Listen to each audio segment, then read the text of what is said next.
Stugotz, it has been fun to watch the greasy ascent into gasbaggery stardom of Nick Wright.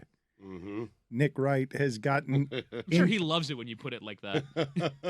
Well, I love his look. I love his style. I love his honesty. And I love how thoughtful he is underneath the packaging that's not exactly made for television. He is proudly a gambler and proudly a crazy person and proudly doing some of the better work in this field in the evolution of gas bags as a young man.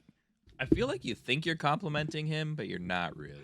I am complimenting him. He's a legitimately great voice in this industry, and it's hard to find new ones that are better at it than the others. You called him greasy. Yeah, greasy ascent. I think was the greasy ascent. I believe And was almost ugly. I think was headed in No, that direction.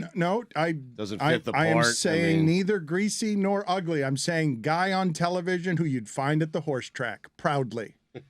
Proudly at the horse track. He's not cleaning. He's not trying to clean up to be whatever your version of television is. He doesn't mind crazy hair. He's going to do it on force of personality. It's actually artistic to watch how he's playing this game. Never compliment me. Just going See, forward. like even in that, you said crazy I'm good, hair, thanks. and I feel like You don't have to. yeah.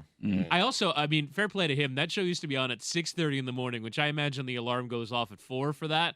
Now it's an afternoon show, and yet somehow still called First Things First. He is a grinder, and he makes good stuff, and he makes good points, and his substance is very strong, and he knows how to make people mad and agitate, and his hustle has been fascinating to watch from Kansas City when he was promising us as a young man in a radio gas bag that he would get here. So here are his thoughts on the NBA All-Star Game and why it is that nobody plays in the NBA All-Star Game. The media is going to spend all day echoing those sentiments and crushing the players while taking no personal responsibility for where we are at across sports. The dunk contest, no one wants to participate in. The All-Star Game, no one wants to try. Hell, regular season games, you don't know who's going to play and who's not going to play. The entirety of our profession has turned into, you guys remember that movie, I think it was called Bad Teacher? Jason Segel was in it, and they're in the trailer for it. He's arguing with a little kid about who the greatest basketball player of all time is, and the little kid says to him, because the little kid's arguing, I think, for LeBron, says to him, in regards to Michael Jordan, your only argument is 6 rings. And Jason Segel screams at him, it's the only argument I need. That's what all of sports commentary has become. And then we act shocked when the players act accordingly. Siegel, fine. He's blaming you, Stugotz. He's blaming us for the NBA All-Stars not playing. Why? How? I don't get the Stupid. link. Yeah. I don't get the link. What'd we do?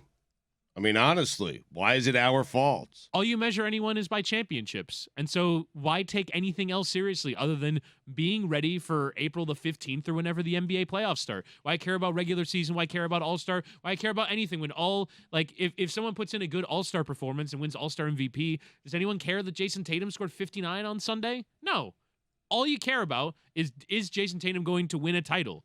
And if he doesn't in the next 8 years, then the sports media will come down on him with, you haven't won anything. How could, you're worthless as a basketball player because you've done nothing in the way of championship winning. So everything from the end of the playoffs until the start of the next one is a build-up to the playoffs. 50 doesn't even mean anything. 55 in an All-Star game doesn't mean Means anything. nothing. The only thing Not that when you matters. score 185. It means nothing. It's an exhibition game. But Stugotz, the standard is now, why should they care about anything when the only thing you're going to measure them by is championship? Second place isn't good enough. Second place is Kevin Durant has ruined his career, and the only time he didn't ruin his career is when he cheated to get his 2 because he joined a team that was going to win it anyway. It's giving us too much credit to think that we would dictate what it is they care about. If you have professional pride, if you wanted to be an all-star in the NBA since you were a little kid, then that game should mean something to you. And if it means something to you, not to me, not to Dan, not to Greg Cody, or anyone else, then you should go out and give an effort. I don't think that the young players today, the All-Star game did mean that much to them. Okay. The youngest players And today? I don't blame them. And I think that's more of a reason than rings culture. Like, I think saying that it's because of our focus on championships is a stretch. Like, maybe there's a tiny kernel of truth to that, but I don't think that that has any sort of humongous reflection on the All-Star game. I think when we're thinking about, like, the All-Star weekend or the Pro Bowl kind of fits in that category, like, you have to think about why we liked these things to begin with. Like, what is your association with the All-Star game from 10 or 15 years ago, and has that changed? Because I think a lot of the things that have changed over my lifetime is that we have a oversaturation of players on social media and on TV and doing things off the court now, where seeing a bunch of them together in Utah, like, it's cool, but you see that stuff all the time now. Like, that part isn't special. But the game itself, I think injuries are the bigger issue. Why would you risk getting hurt when you could make $400 million over a 16-year career by staying healthy, managing, load management, and, not getting hurt in a game that doesn't matter? I agree with you. That's why a lot of college players headed high in the NFL draft now skip bowl games, because why go through that risk? It's just not worth it. But when you make it as aggressively about the money as the pandemic has, and in that sport, we are seeing vastly changing viewing habits with how that sport is consumed, Stugotz. That sport, more than the others, is a social media sport. Their storytelling, Instagram followings are stronger than the other sports. 538 just came out with something that points out that baseball is very soon in this country going to fall behind soccer, that soccer is about to overtake baseball in popularity because you have to evolve in the way that young people consume your stuff. They make everything popular. The way that basketball is evolving is different viewing habits for this. Is, do you exist on social media as a big dunker, and are you dressed like Kyle Kuzma? What's the next fashion statement, style statement, story statement that the NBA is going to make? And these young players, the young player is looking at this as a style party. I mean, did you see how Gilgeous-Alexander was dressed? Yes. Like the All-Star game's always kind of been about that, right? Like, they're in the style, they're in the fashion. It's about the spectacle. Right, and I'm good with that. But holiday. Jason Tatum's also, he's into winning championships. Like, those things are still important to him. The All-Star game may not be. It's not important to me. I love sports. I love consuming sports. I love watching sports. I don't watch the Pro Bowl. I don't watch Major League Baseball's All-Star game. I don't watch the NBA All-Star game. It's not interesting. There are no stakes attached to it. There's nothing. It's just 3 hours of nothing. Well, as an entertainment product, if we saw the players trying, I do think the concept of the NBA All-Star game is a great idea. Two of the greatest players in the game pick teams, and it's the best basketball players on earth. And if they were actually trying... But, Whitty, why would they try? Like, Mark Cuban's been making this point about the injury stuff with the Olympics for a gold medal for your country. Like, he doesn't want players playing there because they risk they could get injured there and not be available to the guy who's paying them $100 million. So why would those guys care? So then what are we playing for? And what would they play for?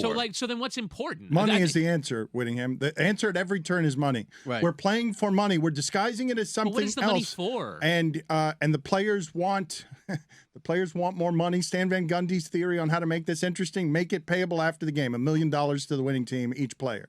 $1 million. Make it about money. Make it more. This is going to sound offensive. I don't think $1 million is enough. Maybe make it to get more, me to watch. Make it more. No, I'm saying, like, for the players themselves as an incentive. If I said to a guy who makes $40 million, you can make an extra $1 million if you try hard in this game, they're like, I'll take the consolation prize. Stan Van Gundy's theory is that you make it even more overtly about money. Televised money. That's what's happening. But it needs to be the money. Like, let's say Team LeBron is playing Team Giannis and Team LeBron wins. I need to see Giannis go get $1 million out and give it to LeBron James. Then I'd be glued. If it's sponsored money, league money, suitcase? I don't care. Yeah, exactly right.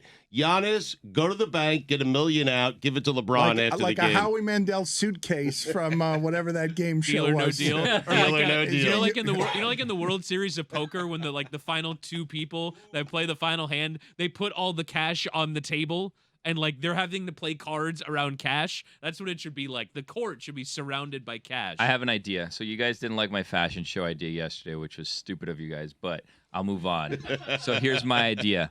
No, so each person will have a stat that they select before the game, right?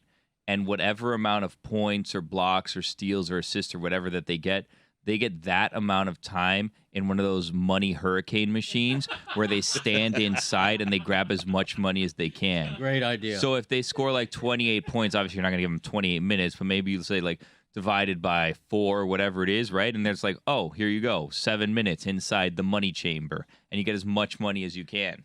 And the person that scores the most points gets to select the order of the participants inside the money chamber. He's on to something. Stugotz has now turned this. Stugotz has blamed the players for making it about money, while he says he will only watch if he can see money flying around the screen. That the only Their money. The only way that's right. That is what the hater does. Counts the players' money, and so of course Stugotz will tune in if the consequence is Giannis has to suffer the indignity that we follow him like a reality show to the bank. To the bank. To the bank, where he is taking out $1 million he has not earned, right? Because it's not his money yet. But Stugotz wants to make it Giannis's actual money so that the TV companies and the NBA isn't paying for this, just so it costs the players. Those are some stakes. I mean, are they not?